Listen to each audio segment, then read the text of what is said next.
কাছে জানতে চাচ্ছি যে আহ, প্রধান উপদেষ্টার নেতৃত্বে যে আয়নাগর পরিদর্শন করা হলো, সেখানে ডিজিএফআই এর আয়নাগর, র্যাবের আয়নাগর পরিদর্শন করা হলো, এবং সেনাপ্রধানের বক্তব্য কিন্তু র্যাব এবং ডিজিএফআই এর প্রসঙ্গও ছিল।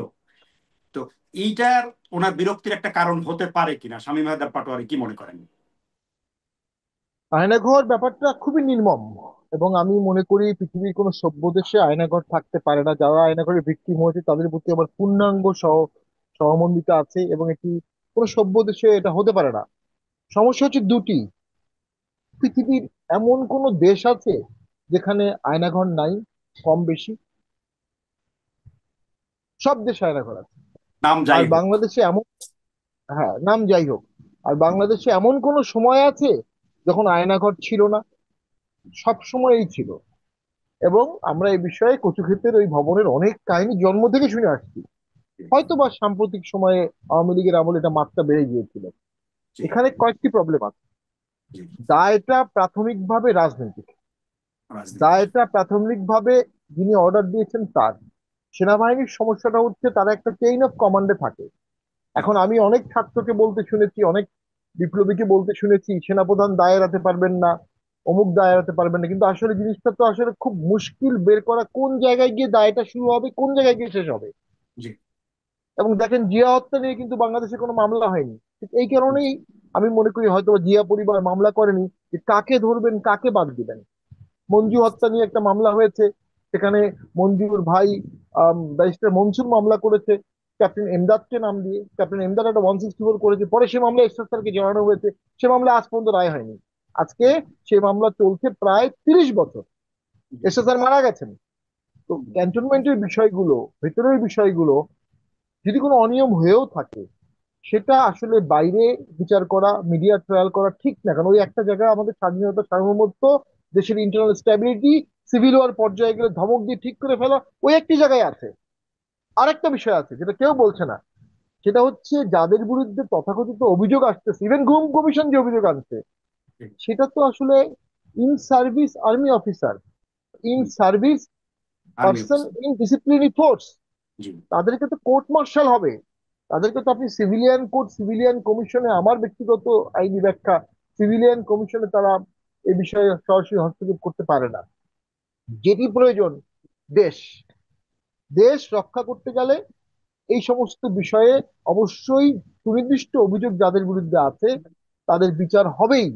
হয় কোর্ট মার্শালে হবে, না হয় ডিসিপ্লিনারি প্রসিডিংস হবে, না হয় সাসপেন্ডে হবে, না হয় ইনসাবঅর্ডিনেশন হবে, ডিগ্রেডেশন হবে, তার র্যাঙ্ক নামিয়ে দেওয়া হবে, না হয় ট্রান্সফার হবে, না হয় ক্রিমিনাল কেস হবে, কিছু না কিছু একটা হবে।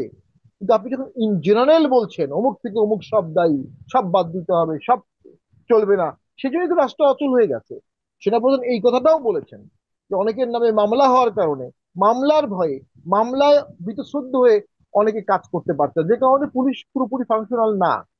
পুলিশ যদি ফাংশনাল না হয়, পুরো আর্মি এনেও কিন্তু আপনি এই পুলিশের কাজটা করতে পারবেন না। তার কারণ আর্মি তো গুলি করার জন্য, যুদ্ধ করার জন্য। আর্মি তো ল অ্যান্ড অর্ডারের সোর্স তার কাছে নাই। সিসকে চোর কে কে আছে, সিসকে চোরের সোর্স তার কাছে নাই। পুলিশের সাথে সাংবাদিকের সম্পর্ক থাকে, লোকাল সাংবাদিক, সেখান থেকে পুলিশ তথ্য নেয়। আর্মি তো এগুলো মেনটেন করবে না, আর্মি তো not meant for this purpose. তাহলে যার কাজ তাকে যদি করতে না দেন, তাকে ডিস্টার্ব করেন, অন্য কেউ এই শূন্যতা পূরণ করতে পারবে না। প্রতিটি স্তরে আমাদের পিলার গুলোতে ঘুণ ধরে গেছে, পিলার গুলো উইক হয়ে যাচ্ছে, ছাদ ধসে পড়তে পারে। এবং ছাদ যে ধসে পড়ে যাচ্ছে, এটা আমরা ক্ষুদ্র মানুষরা বুঝতেছি, বড় বড় মানুষরা বুঝেও কিছু করছে না। কেন করছে না? এটা আমি কোনো কারণ পাই না। এটা কি কোনো উদাসীনতা দেখানোর বিষয়? দেশের লক্ষ কোটি মানুষের জীবন এক ব্লিঙ্ক অফ আই ধ্বংস হয়ে যাবে। আজকে যদি কেউ হঠাৎ করে রেস করে আওয়ামী লীগ লক্ষ লক্ষ লোক নিয়ে আসতেছে, মাঠ পর্যায়ে কি হবে?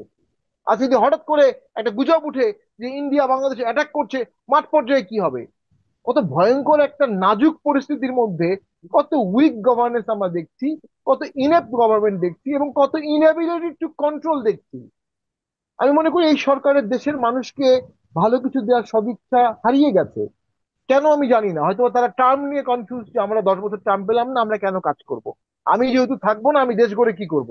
এটা আনফরচুনেট। আপনি একদিন সময় পেলে একদিনের জন্য সর্বোচ্চ কাজ করেন, ইতিহাস আপনার মূল্যায়ন করবে। কিন্তু আপনি যদি কোনো কাজ না করেন, এর থেকে বড় অরাজনৈতিক কাজ আর কিছু হতে পারে? Doing nothing. আপনি কিচ্ছু করবেন না, দেশটা অটোমেটিক চলবে? অটোমেটিক চলবে না, অটোমেটিক ধ্বংস হবে। এবং যখন ধ্বংস হবে, অনেকগুলো বিকৃত পলিটিক্যাল ডাইমেনশন ক্রিয়েট হয়ে যাবে, অনেকগুলো বিকৃত পলিটিক্যাল থিওরি চলে আসবে। কেউ বলবে আমরা এই অংশ নিব, কেউ বলবে আমরা এই অংশ নিব, দেশ খান খান হয়ে যাবে। সেনাপ্রধান ওইটাও ইঙ্গিত করেছেন। আর কথায় কথায় রাষ্ট্রপতির বিরুদ্ধে কথা বলা, কথায় কথায় সেনাপ্রধানের বিরুদ্ধে কথা বলা, কিছু শ্রদ্ধার জায়গা সবসময় রাখতে হয় পদের কারণে। প্রধান বিচারপতি, সেনাপতি, রাষ্ট্রপতি, এগুলো পদকে সম্মান দেয়া।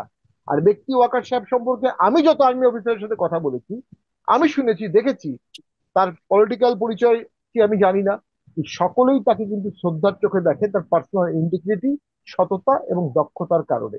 তাকে ইউজ করতে হবে দেশ গঠনে। তাকে আপনি অসম্মানজনক একটা কথা বলবেন, তাহলে তো সেনাবাহিনী থাকবে না, কারণ তার আন্ডারে 5 লাখ 7 লাখ লোক কমান্ডে আছে। রাস্তায় যখন কেউ তার বিরুদ্ধে কথা বলবে, তখন তিনি তার অধীনস্থদের কাছে ছোট হয়ে যাবেন। তিনি সেটা কেন মানবেন?